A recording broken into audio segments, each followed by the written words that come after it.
Hello, hi folks. We'll start the analysis of TD power system.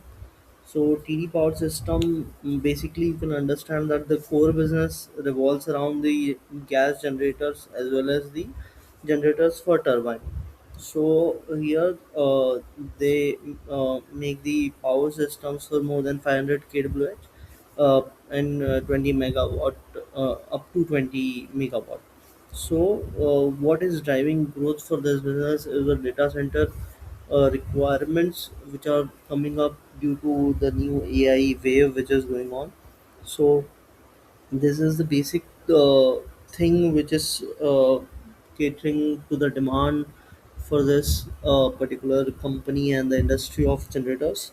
So gas generators are a very critical component in the data centers because the data centers generally is situated at a remote location, and there you need the continuous power supply requirement which grid cannot fulfill all the times. So that's why the gas generators requirement is quite high, and the stock is picked up very well since the tariff relief. Because even before the tariffs were there, the demand was intact for the gas generators, and the order book growth for this company was very high in the tariff period as well. So that is what helping this company to outgrow its peers and as well as the industry growth rate. So in terms of order book right now, a 9 months ending order book is stayed at 1845 crores. So this is a kind of order backlog company is having, and the current revenue also you can understand is in range of 1800 crores. So roughly similar to one time order book to sales ratios over there. So mainly the order book contains the order book from the data centers. Second is the data center and AI story led growth is which is driving it, and management is very confident in terms of next 4 to 5 years that the growth is going to sustain, and they are seeing great traction, and the amount of capex which has been done by the fan companies and around the globes. The data center requirement is driving very sharply, especially in US, and now India will also want to foray into the data center capacities, and uh, just have to leverage the situation of AI. So every country will need it sometime or other, but the demand remains very fragile over here. Next is the strategic expansion plan which company is looking at. So current capacity enables company to do 1800 crores worth of revenue. So they are planning to expand the capacity in next year to 2650 crores. So that is roughly 550 to 600 crores worth of revenue per quarter is what company looking to expand at. And the third thing which will be over there is the management will take call whether they want to expand capacity beyond 2650. So that the call company or the management will declare or announce once the board meeting is concluded for Q4 FY26. So in the next slide, we are going to see that how TD Power looks for a F28 outlook. So for F28, we are projecting the same revenue because company is operating at 100% capacity utilization, and we think that beyond 1 year, that is F28 company should be able to again achieve 100% capacity utilization stage, so that factors in 21% CAGR revenue growth, and then the EBITDA margins where the facilities or initial operating expenses are already factored in FY26, so that operating leverage will be a key in the company, and the margins remains very healthy because even though the raw material, the input cost is growing higher, but management is very confident to pass it on to the customer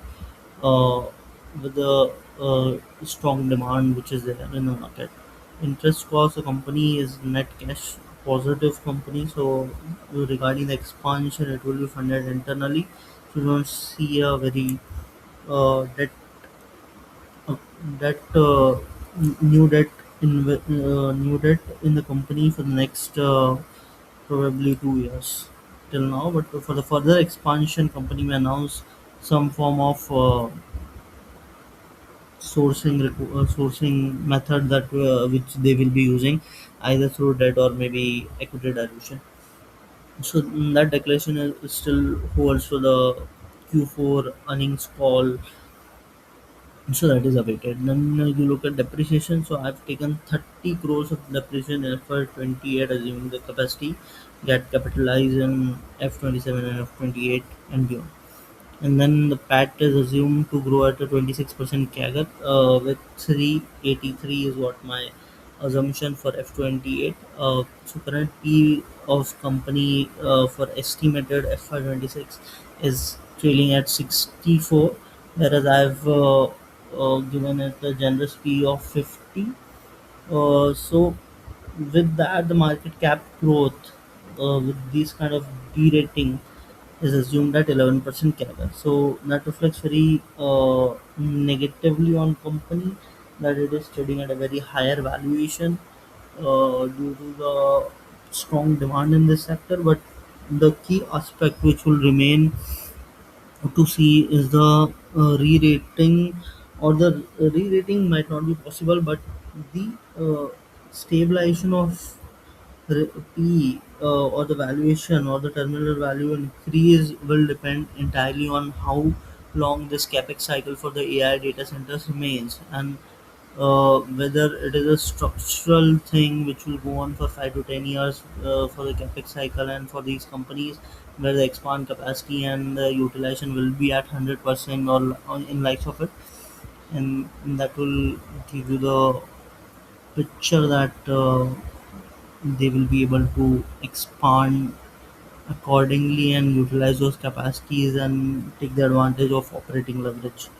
So in terms of market cap growth, you will see that it is going only at an 11% CAGR for the 2 years, but you have to look beyond F 28 to understand that what company holds and what kind of uh, surprises company can have with the data center flow and the AI value chain goes vertically upwards, and that's what I think the terminal value will factor in, and that's what we as an analyst have to understand, that these are the triggers and which we need to follow timely and understand what is happening in the AI and data center field.